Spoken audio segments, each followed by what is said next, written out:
Yes, everybody, and welcome back to TarHeelIllustrated.com. I'm Jacob Turner. He's Andrew Jones and AJ. We are on the 5th floor of the Blue Zone, I believe, is where we're at right now. Yeah, we had to get an escort up here so we could do the video because there's people working down there and they're breaking down the stage from the press conference. So we got a nice little spot up here. It's very quiet. Man.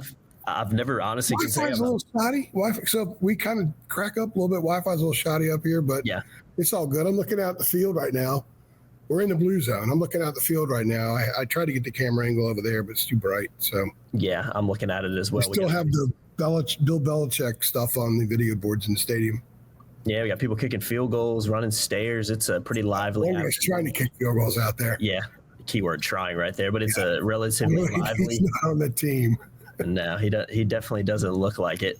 No offense to the guy, but I hope he makes a few. I'll report back later if he makes any field goals. But AJ, we're here. I mean, obviously in the Blue Zone, following Bill Belichick's introductory press conference. One little bone I have to pick with myself. I noticed we did a couple pods yesterday, and we did the hiring podcast that came out obviously right after he was announced. And for some reason, I said Bill Belichick in the first time I said it, and I didn't even notice I said it. But when I saw that, I thought it was quite embarrassing. I only said it one time. Every other time I said Bill Belichick. Verbal typos occur. It was a tough one. It was a tough one. There are times where we'll give a different year and on something just because you talk so much and when you do this as part of what you do for a living, you're going to make everybody in just regular casual conversation makes a sense. Yeah, you call it he or she or vice versa. Yeah, it was the first time I said it in the podcast, so I was just disappointed because I never said it wrong after that. But again, I just had to get that out there and get ahead of that one because I was pretty disappointed in myself for that poor performance. But AJ, I'm here to bounce back from a poor performance yesterday because we're here to talk our kind of just immediate takeaways, immediate reactions from the press conference earlier today. As you know, Bill Belichick was officially unveiled as North Carolina's head football coach today. Bubba Cunningham also at the podium with him, as well as Chancellor Lee Roberts. So went about 45 minutes full press conference. Yeah, and Kirsch as well. Shout out Kirsch. Full 45 minutes in the press conference Q&A session. Obviously, most of that was with Bill Belichick, and then Bubba and Lee Roberts also answered some questions. That's on our YouTube channel. Go watch that after this as well. But AJ, one of my first events that I ever covered was Mac Brown's introductory press conference all the way back in 2018. That was right after you started, wasn't it? Right after I started. So not a bad run for me with him and, obviously Roy retiring and Bill Belichick today. So it's been a unique and cool event yet again to cover here in Chapel Hill. But I know this is not your first rodeo. You've been doing this for quite a long time. I'm sure you've been to your fair share of introductory press conferences. So I'll start by asking you this. What are your immediate takeaways from it? Was it kind of just your regular, run-of-the-mill introductory press conference, or were there maybe some things that were a little bit different, or you made it unique? I think Bubba, obviously, with the ripped coat, made it a little bit different. I thought that was a cool touch. But what are your thoughts on that? If I said it's just like any other introductory press conference, people will think that I'm being a pompous, arrogant jerk or something like that. So I'm not going to say that. A press conferences like this the big ones tend to be the same, or very similar, I should say. But they're kind of cool. It's a big event. Like when you show up here, and I got here very early, when people started congregating and you look around and say, oh, there's that guy, there's her. Board members of the board trustees, the chancellor, obviously up there. You have coaches. Julius Pepper sat right in front of me to my right.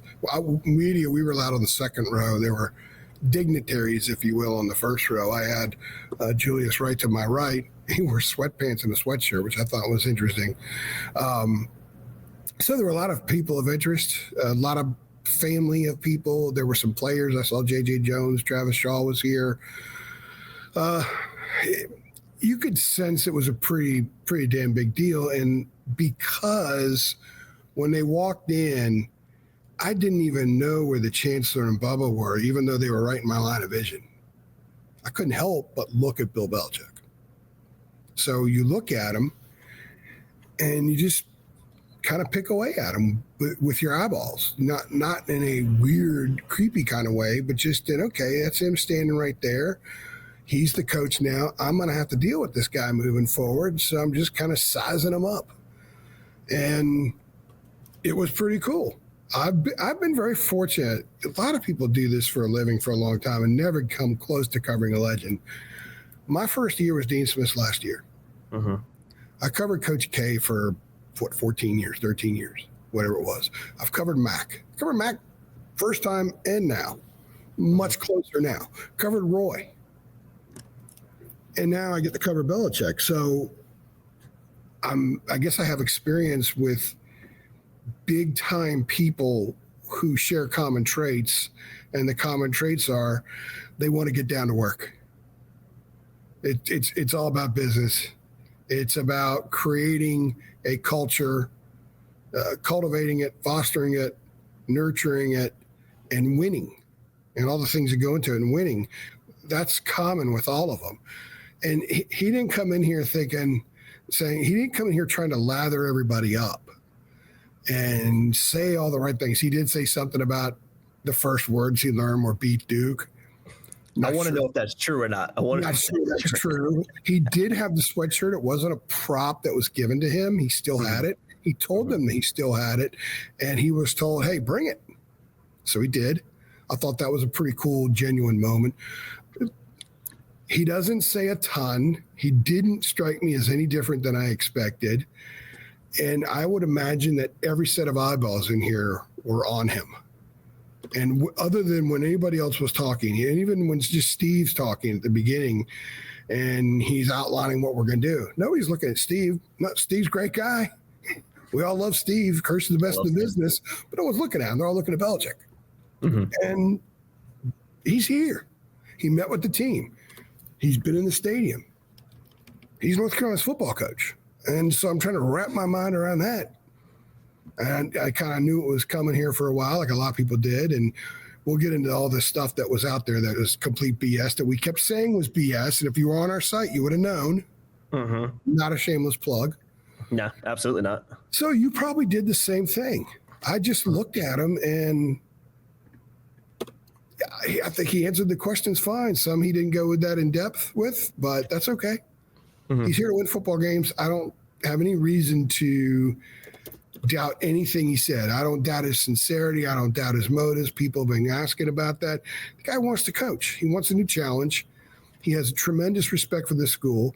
The LT connection, as we learned today, is significant. Mm-hmm. So there's that. I think it's cool. Yeah, no, I thought it was really cool too. I think you hit the nail on the head right there. I think the biggest thing when it started, obviously, is there's just a bit of an aura to him. I mean, how could there not be when you look at what he's accomplished in the game? You look at people of any really age demographic. I'm 29. People a little bit younger have seen Bill Belichick win many Super Bowls. I mean, I grew up and he just ran NFL football. I mean, he was the guy. The Patriots were the team. There was no stopping him, and obviously that's pretty evident when you look at the amount of titles that he won. So when he walks into the Blue Zone in Chapel Hill, North Carolina, at about 2:00 on Thursday afternoon, you're right. There's not really eyeballs on Bubba. There's not really eyeballs on Chancellor Lee Roberts. Everybody was kind of fixated on Bill Belichick, and obviously so. And it felt. Max was like that too. There was an aura when Mac came back. Mac had that about him. Hashtag Mac is back. Be the one. There was a excitement. Mac radiates. He does. He radiates. Belichick didn't radiate so much, but he's also not the stump speech campaigner from 1896. Yeah, I know what you mean. I mean that as a compliment to Mac. Oh yeah, for sure. I mean, for sure. Belichick is a totally different personality. Mac has a glow. Belichick, to me, it was, I'm sorry to cut you off, but no, you're fine. I wanted to ask you this. Maybe you can use this as part of what you were saying. To me, it was, okay, it's real. I mean, I knew it was real. I knew it was coming. A week ago, there's a bug in here for some reason. A week ago, I did not take this seriously. But Friday afternoon, I learned, okay, this is serious. But until you see him walk in here and sit down, I went up and took a picture and tweeted out of the name card, Bill Belichick, head coach. Till you see it, and that was kind of, okay, wow, this really is happening. So back to what you were saying, and I wanted to say that so you can maybe feed off that, because I'm figuring you probably had a very similar experience. Yeah, it was very similar experience. It was, you've got this guy who is, in a lot of ways, he's, the greatest, arguably, some people will say he is the greatest, football coach of all time. And like you said, when the rumors come out, we've talked about this on other podcasts, you don't really believe it, and it starts to heat up. And then with everything that, we've known that's gone on behind the scenes over the last week or so to make this become a reality, like you said, there's kind of a snap your fingers moment today where you're like, oh, wow, like we're here. This is real. This isn't some report on Twitter or some things we're hearing behind the scenes that we're putting on the message boards. This is as official as it gets. And, he is now the football coach at North Carolina. So it felt like, and again, you've covered a lot of introductory press conferences. You covered a lot of press conferences, you covered a lot of legends, like you've mentioned. There was just an aura about him when he walked in there. And not only of that, there was just an aura about him the whole time that you could feel. And I'm not saying necessarily from us, I'm talking about from everybody there, that you could feel that, oh, wow. Like you said, this is real. This is Bill Belichick sitting up there. And I thought he handled the press conference really well. I thought you kind of got what you expected. Like you mentioned, there was some times where he had some short answers when you kind of knew when the question was asked. And I don't know if he's going to answer that. And there was also times where he said some really good things and he expanded on a lot of stuff. Yeah. And obviously a lot of our coverage and things we'll put out on the website, we'll cover that more in depth, and you can watch the press conference too. But just to talk about, I thought he came off very well in the press conference. And usually coaches do. It's hard to lose an introductory press conference. So I'm not saying anything that, oh, he came in and just killed it. I thought he came off well. He answered questions well. He, reiterated many times that, hey, I want to be here. I chose to be here. And I want to see if I can turn this ship around. So there were also some funny comments along the way as well. His 400-page dossier that he just laughed that off. And that we kept telling everybody, y'all were on our boards. If you guys were on our board, you'd know. Mm-hmm. I had, by the way, total sidebar, and I'm going to plug what we do just for a minute because we don't pat ourselves on the back that much. That's common in media. Lots of media likes to pat themselves on the back. Mm-hmm. It's just not what we do very often. But I had several people in the media come up to me and heap tremendous praise on how we handled this and how we covered it, and said we were spot on all along. We were the most accurate. We don't go tweet out everything we hear, trying to be first. We don't care about that. We care about feeding our subscribers because they give us their hard-earned money, and we care about being accurate. And that makes the crap that's out there so entertaining because I don't have to sit around chasing 400-page Bibles, manifestos. I don't have to do anything like that. I laugh. And if you reported it, check your sources. But anyway, head coach in waiting, all that kind of stuff. Let me tell you one thing that is different. As you were talking, I was thinking he actually did something that is very different from other press conferences. He didn't try to win the press conference. He didn't try to win. He didn't pump his fist and go to hell state, or he didn't do any of that kind of stuff. There was no rah-rah. He didn't make any proclamations. We're going to try to win a national championship here. He says, we're going to do the best he can. I'm going to do the best I can. Mm-hmm. I plan on being here for a long time. I'm going to do the best I can. Period. That's a good point. See, one of the things that people got really ticked off over with Mac about, he said he's going to try to win a national championship. But obviously the climate was different 6 years ago than it's been the last few years. Bill Belichick didn't say anything like that. He didn't talk about he never mentioned college football playoff. He never mentioned ACC championship. He didn't try to win the press conference. He is brass tacks business. Let's get to work. And that's what this program needs.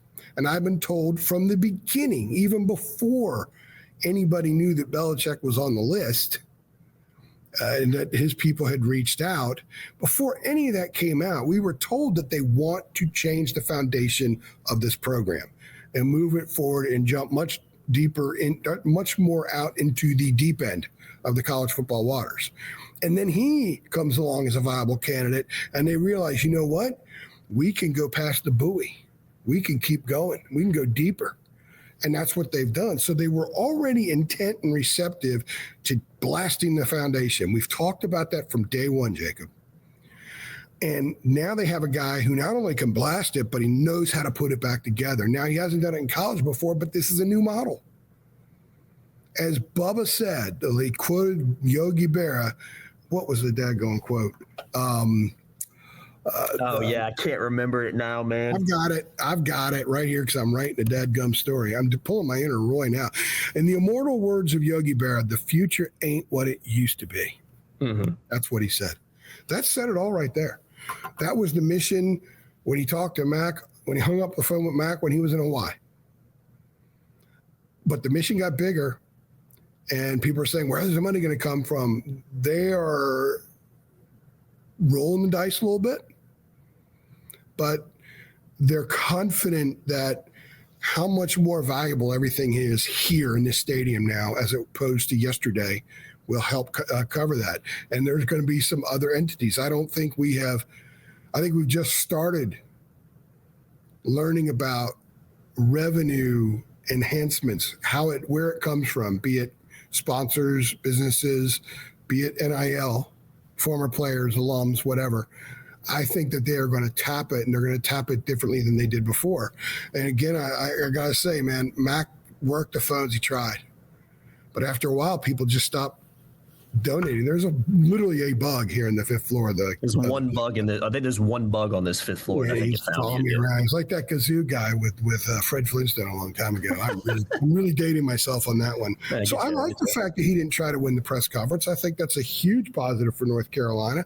And it is for us because I don't think there was any BS that we had to wade through. No. He said it like it is.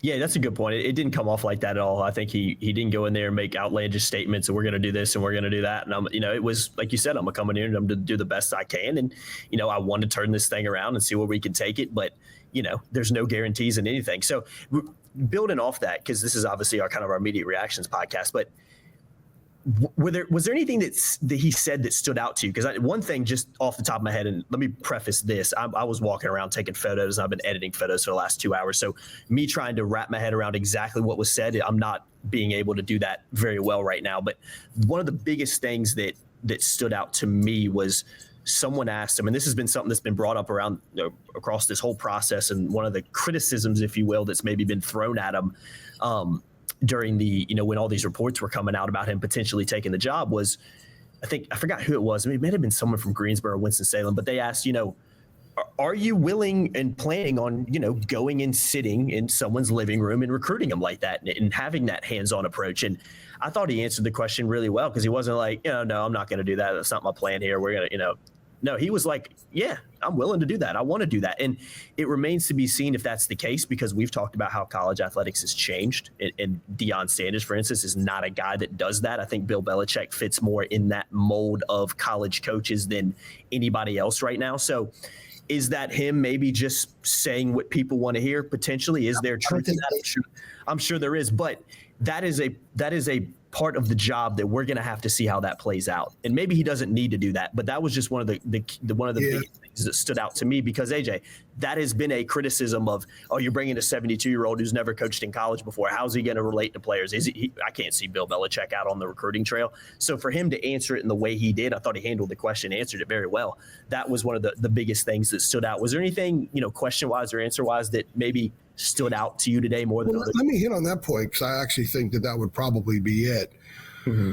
I don't think he is going to ever say what he thinks people want to hear. He doesn't come off like that. That's not important to him, because he's not affected by what people think. He's not going to tell us a whole lot. And I thought he was very respectful with one question, say, those are private conversations, respectfully. I appreciate the question, but I'm not going to answer it. Okay, that's fine. That's fair. I don't think he's going to BS. I don't think he's one of those guys, and we've dealt with coaches before, where you ask him about a third-team guy who's got a 31% missed tackle rate. How is he doing? Oh, he's great. Yeah, all right.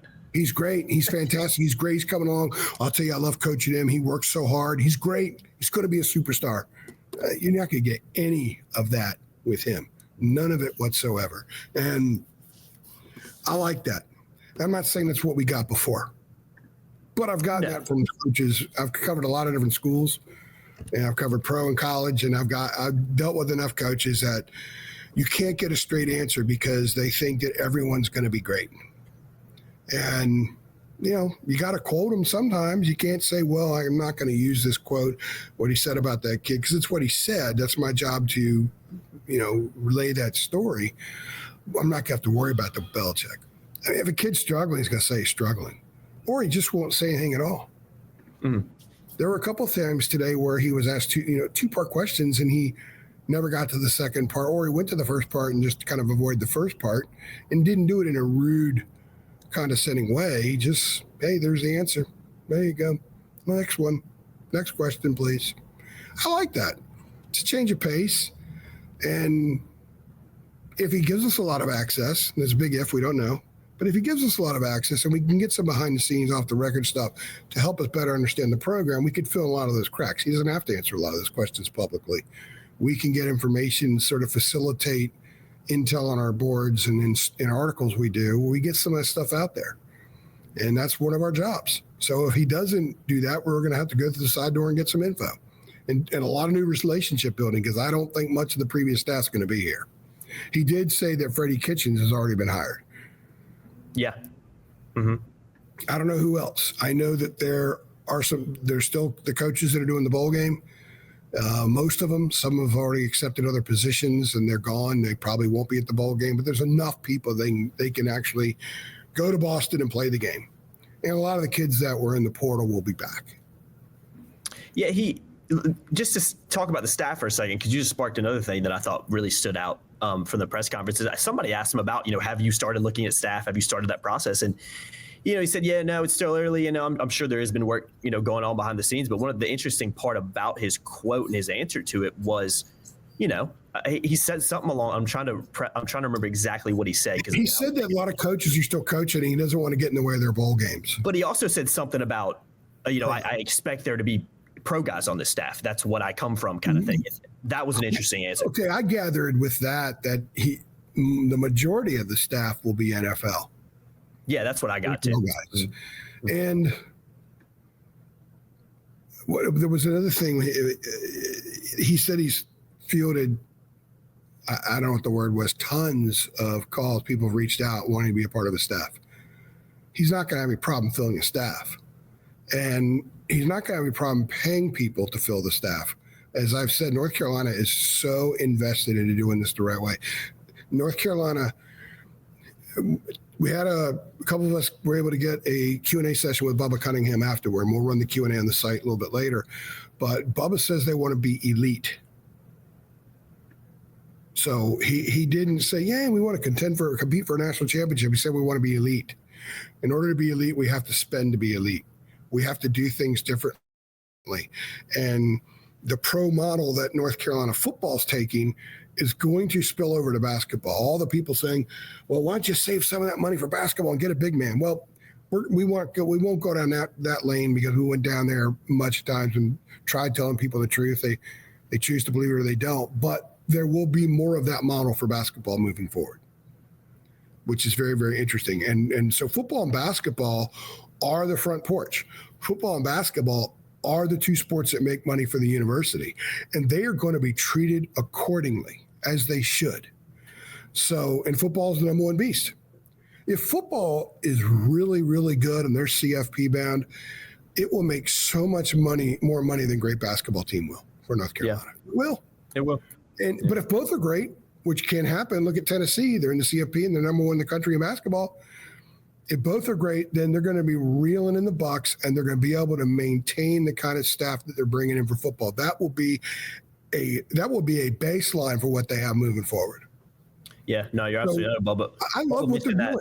Look, it may not work, but I think right now at this point in time, it was worth the shot to do this, and I feel a lot more confident in taking that position now than I was this morning, and I was pretty confident this morning. But I see the relationship. I talked to Bubba. We got some more detail on some things about some of the misconceptions out there about when someone from Belichick's camp reached out and all that kind of stuff. Look, he wanted this job, and they had a lot of other candidates. They gave those candidates equal opportunity because they didn't want to say, oh, my God, it's Bill Belichick. We got to go to him. Some people on the board of trustees were like that, but Bubba and Lee Roberts weren't, and that's all that matters. So even right up to Wednesday, Bubba was still talking to some other people. We had reported accurately, maybe the only ones that put out there, we had on our board that if it wasn't Belichick, Jeff Monken would be the next head coach. He's the head coach at Army. We feel very confident about that information. Mm-hmm. But there were still other people. Maybe he would have decided not to. Who knows? Maybe BOT wouldn't have tried. Who knows? That's not important now because it didn't get that far. But I really applaud this place for being un-Carolina-like, but wanting to do it with the Carolina backdrop. It's a new Carolina. And the new approach is going to go down to the Dean Dome too. Needs to. Oh, absolutely. There's no other choice. So kudos to Bubba. Kudos to Lee Roberts. Kudos to the board and trustees members. Kudos to Bill Belichick for wanting to do something like this. Chip Alexander asked him a great question. He said, I'm basically your age. Why do you want to do this? You're a legend. You establish yourself. Why do you want to do this? He said, I want to coach. Yeah. I want to work. He said it beats working is what he said. You're right. That's a good point coming out of the press conference was you could tell that he genuinely took the job. And obviously based on what we've reported and heard behind the scenes with him initiating contact with North Carolina, that shouldn't really be a surprise, but he confirmed on the press conference. There was a lot of questions he was asked that, and you'll hear it when you watch it, that he was like, I want to coach. I left the press conference kind of like he wanted to come to Carolina, but he didn't want to come to Carolina for this reason or that reason or this reason or money. No, he wanted to Carolina. He wanted to come to Carolina because he wanted to coach football. And he at North Carolina. Let's be clear. He has connection. He has connections. There are people out there that have literally no sources, like some national people. I was listening to a radio show. I don't know when it was. It was last night somewhere. I may have seen it on my phone. I don't even know. It's been one of those 2 week stretches. I don't even know. And it's like, oh yeah, well, North Carolina was the best Power 4 job that opened. So what if something else would? What if Auburn would have opened? What if Texas A&M would have opened? Just to throw schools out there? No, doesn't matter. This is the only job he wanted. There was somebody representing him reached out to North Carolina in November. Mm-hmm. They reached out in November before Mac was fired. Well before Mac was fired. In case it opens, we're interested. Very interested. He didn't call any other school. He didn't talk to West Virginia. He didn't talk to Central Florida. He didn't wait for the NFL. This is what he wanted. He wanted something different. So I believe that 100%. I've been told that by multiple sources. And I saw him say it today. In not those exact words, but he said it. Yeah, no, you're right. He wanted to be here. He actively pursued the job here himself. And now he's here, and he's here because he wants to be at Carolina, but he also wants to coach football. One more thing. You asked him a question, and I'll let you, I'm going to kind of preface it or summarize it slowly, but you can correct me if I'm wrong on the gist of what you were asking. But you asked a question early on in the press conference that I wanted to see what your reaction was to his answer, because you asked kind of something along the lines of, how does the X's and O's of NFL kind of translate to the college level? Am I butchering that? No. Especially because at the NFL, there's no limit on how much time they could spend. Yeah, that's what it was. It was more about time spent. I thought that was an interesting question. What did you think about his answer with his response? I thought it was a good answer. Mm-hmm. And he said, well, we got more time with the college kids. And I wanted to ask a follow-up, but I didn't. I think there's maybe more teaching time with the college kids from an academic side, football from an academic standpoint. Because a lot of the kids, they can only spend 20 hours a week in the program, but they can watch film, and there's other ways to work with them on watching film. They can watch film together. They can be in the building together and all that. I got like my 9,000 texts coming in. I got a radio interview coming up too in just a minute, so I'm going to have to text them too. But I thought it was a really good answer. Sorry, Jacob. But I'm just texting them 5:30. Okay. No, yeah. This is almost like live TV, live radio, live podcast. I liked his answer because he said that he thinks he can do even more. And I started thinking, they get the spring practice in the NFL.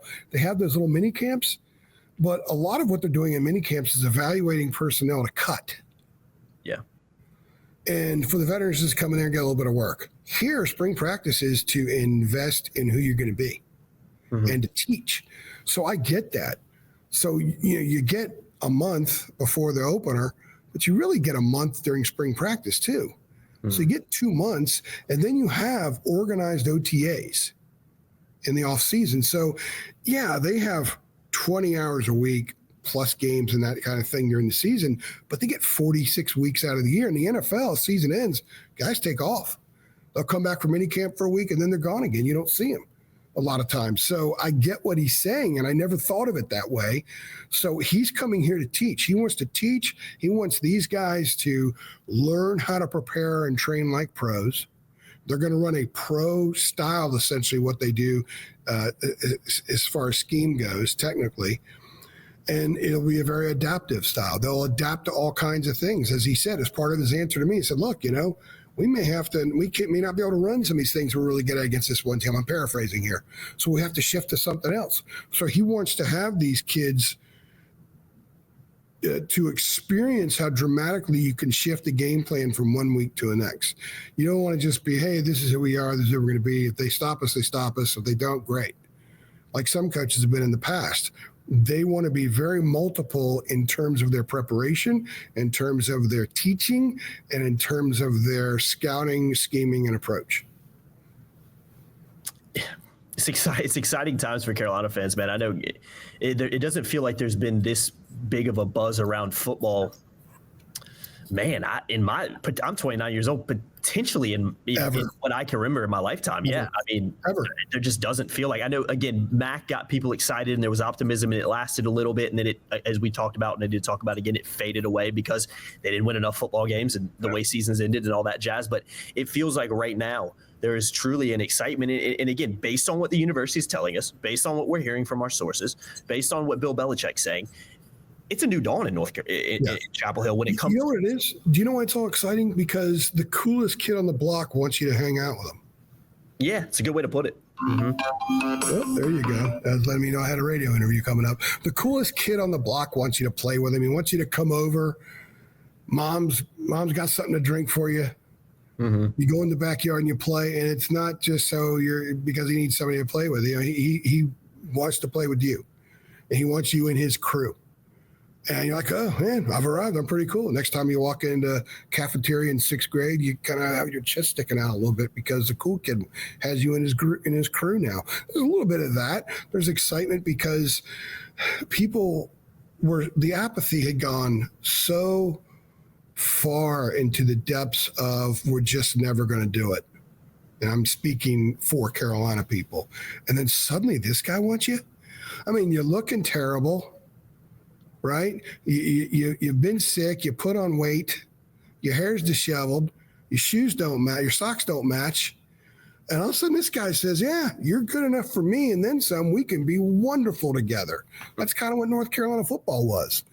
And now there's optimism that we can be wonderful together. I think that's why people are excited. The greatest of all time wants to be here.